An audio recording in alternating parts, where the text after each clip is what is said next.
السلام علیکم، کیسے ہو دوستو؟ امید ہے کہ سب خیریت سے ہوں گے۔ اللہ تعالیٰ ایسے ہی خوش رکھے۔ جی دوستو، آپ ایک ویڈیو ذرا ملاحظہ فرمایا۔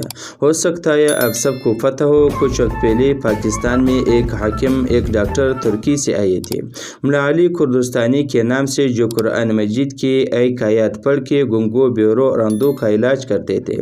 ہو سکتا ہے آپ سب کو پتہ ہو، اگر پتہ نہ ہو تو نیٹ پہ سرچ کر دو، آپ کو پتہ چل جائے گا کہ مولا علی کردستانی کون ہے۔ اور کافی لوگ مولا علی کردستانی کے پاس گئے تھے کہ یہ لوگ ان کی گنگوں، بہروں اور اندھوں کا علاج کرتے ہیں، اور اپنے مریض لے کر گئے تھے، قرآن مجید کی ایک آیات پڑھ کے گنگوں اور بہروں اور اندھوں کا علاج کرتے تھے، اور خوبصورت داڑھی رکھے، منچے کاٹے، لوگوں کو دھوکہ دیتے تھے۔ لیکن ابھی مولا علی کردستانی نے خود اپنی حقیقت کو ظاہر کر دیا۔ آپ ذرا دیکھیے، اللہ اکبر، داڑھی کاٹے، خود ویڈیو کو سوشل میڈیا پہ اپلوڈ کر دے۔ یہ بتا دیا کہ میں لوگوں کو صرف دھوکہ دیتا تھا۔